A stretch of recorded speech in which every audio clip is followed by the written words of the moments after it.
You are watching ColdFusion TV.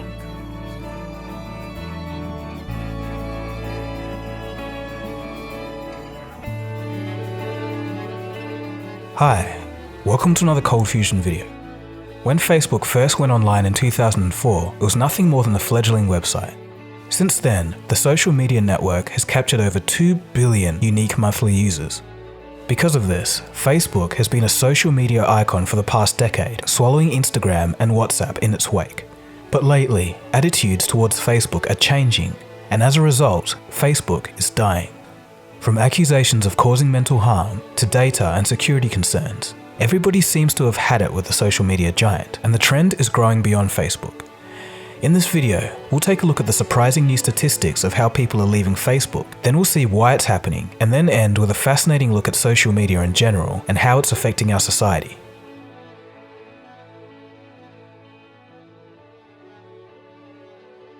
So how exactly is Facebook dying? Young people are leaving Facebook in droves. According to recent data by the Pew Research Center that sampled US Facebook users 18 and up, 42% have taken a break from the social network for several weeks or more. To add to this, 44% of users aged 18 to 29 deleted Facebook's app in recent months. It might take some time for Facebook to MySpace itself, but 44% of young Americans deleting the app is very alarming for Facebook. It shows an incredible shift in attitude. In fact, I'd say a lot of the remaining people on Facebook only keep the app for the Messenger function or the Events page feature. This research data could be a stark leading indicator for the company and social media as a whole. People are just over Facebook, and some are getting sick of social media in general. It was the first thing I would do, in the morning. When you catch yourself going for that phone, like your eyes open, and like even before your first thought or impulse to pee enters your head, the phone is the first impulse. That's sick.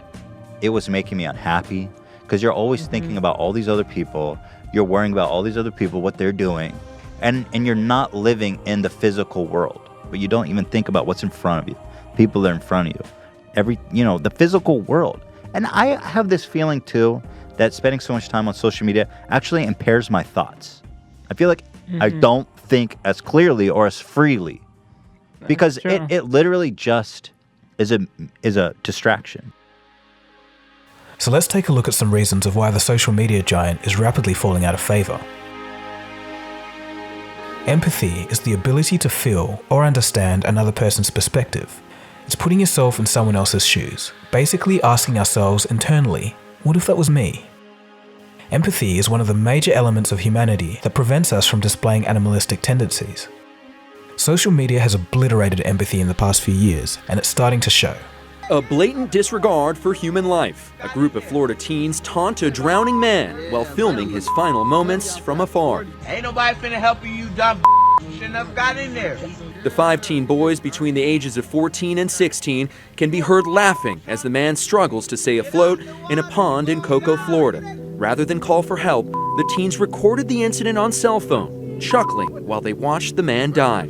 They say this when the man goes underwater and doesn't resurface. He just died. Bro, what, bro? Terrible but familiar things happen when empathy goes away. As empathy destruction continues, you'll start seeing angry swarms of people demanding death to another person without fully understanding the circumstances or taking the effort to comprehend how the accused was feeling when they did or said something controversial. You've probably seen this kind of thing all over the internet recently. Of course, there are political and social movements riding on top of this, but I have a hunch that empathy destruction is close to the heart of why this is happening. The reduction of empathy is even more evident in younger developing minds. But neuroscientists in BC may have found answers in science. When you're engaged with your phone or something external, these areas that are involved in daydreaming and thinking about your own thoughts and feelings shut off.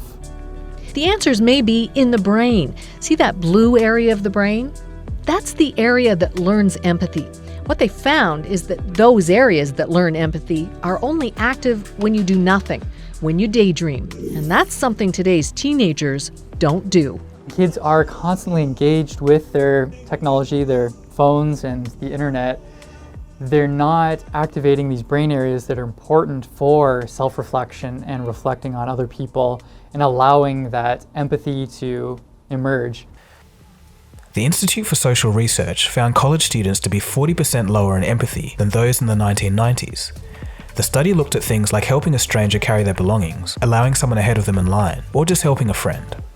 Another study found that modern students seem to be much more self-concerned, individualistic, competitive, and confident. While some of these traits are good in small doses, when overrepresented, they can be quite negative.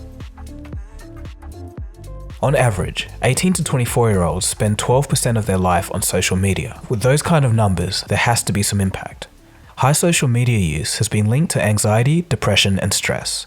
A 2015 report by Penn State University Center for Mental Health recorded a drastic rise in the 3 diagnoses. The reason for this state of affairs can be described as follows. When on social media, our expectations of life are sky high, and that's because of what we see. Everybody looks and is perfect. They're always doing something cool, and it becomes oh so easy to ask oneself, why isn't my life like that? It can be said that comparison is the depletion of joy. To add to this, millennials and Generation Z have a tougher lot in life. Lower earnings, inflation, and scarce job prospects make a dream lifestyle difficult. There becomes this disconnect between reality and perceived reality, which can result in great sorrow. But the truth is, those perfect moments that are posted by others are very carefully selected, and things may not be so perfect behind the scenes. Most social media platforms, and Facebook in particular, take part in hacking human nature. Engineers at these companies have exploited the biological dopamine reward pathways in our brains just to get us to spend more time on these sites. For example, a person might continue to scroll on Facebook because finding a post that they enjoy releases dopamine, so they'll keep scrolling until they find it. Likes, comments, and shares also release dopamine in our brains. Unfortunately for some, this can lead to a very real addiction, similar to chemical dependency on drugs. Who worked with Mark Zuckerberg to develop Facebook with a bombshell claim. How do we consume as much of your time and conscious attention as possible? It's a social validation feedback loop because you're exploiting a vulnerability in human psychology. The 38-year-old mogul admits he, along with other pioneers of social media, knew what they were doing. We understood this consciously, and we did it anyway. You've probably noticed that the internet is turning more and more divisive. Nobody can seem to talk to each other without getting angry. But why? Apart from low empathy causing detachment from other points of view, there might be another additional reason: the Dunning-Kruger effect. The Dunning-Kruger effect was proposed by David Dunning and Justin Kruger in 1999. It states that if a person has limited knowledge on a topic, they'll be extremely confident in what they're saying and grossly overestimate their abilities. But as a person gains more knowledge, they might begin to realize that things are much more complicated than they first thought. As more knowledge is gained, one becomes less sure about what they're talking about. They only start to become confident again when they approach expert levels of knowledge. As you can imagine, internet discussions aren't full of experts. So if we apply this theory to social media conversations, we should expect to see this. The people who know the least will be commenting the most because they're the most confident. And those who have the most knowledge will be more likely to stay out of comment wars because they're less confident. As for the true experts, they're few and far between. The Dunning-Kruger effect combined with empathy destruction would create an environment where those with the least knowledge are the most vocal, yet are unable to comprehend opposing points of view, and at the same time, the more informed people are likely to stay silent. Ladies and gentlemen, social media in a nutshell. Never before have we seen the Dunning-Kruger effect so widespread globally, and I think people are starting to get tired of the nonsense that it creates. But combining this phenomena with social media makes this problem go a whole lot further. Here's former Facebook executive Chatmath Palihapitiya talking truthfully about how social media is ripping the very fabric of society apart. You said that this is a time for soul searching in social media businesses, and you were part of building the largest one. What soul searching are you doing right now on that? I feel tremendous guilt. Even though we feigned this whole line of like, there probably aren't any really bad unintended consequences. I think in the back, deep recesses of our minds, we kind of knew something bad could happen. but I think the way we defined it was not like this. It literally is a point now where I think we have created tools that are ripping apart the social fabric of how society works. That is truly where we are. If you feed the beast, that beast will destroy you. If you push back on it, we have a chance to control it and rein it in. And it is a point in time where people need to hard break from some of these tools and the things that you rely on. The short-term dopamine-driven feedback loops that we have created are destroying how society works. No civil discourse, no cooperation, misinformation, mistruth. This is a global problem.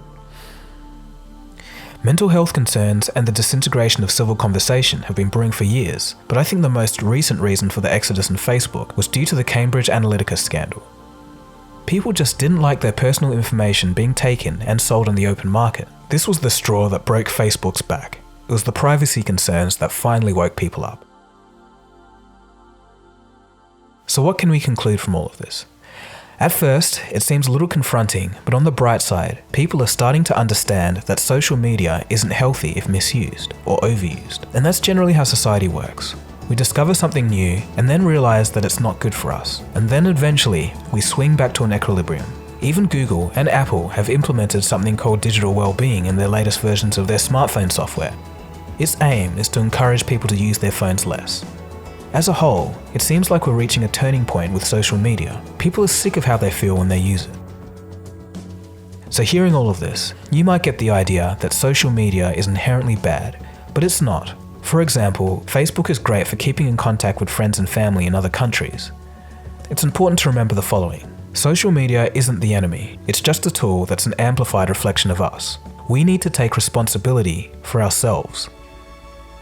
Hopefully videos like this might spread awareness in the emerging problems that we're starting to see. We need empathy. We have to be willing to imagine what other people who are different from us experience. If you don't want to do this, at least give it a thought. If not, we'll be giving into impulsive animal-like instincts, and we're better than that.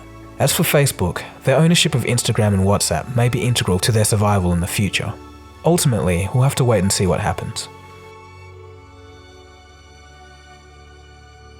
So that's it. That was a look at Facebook, social media in general, and its darker side.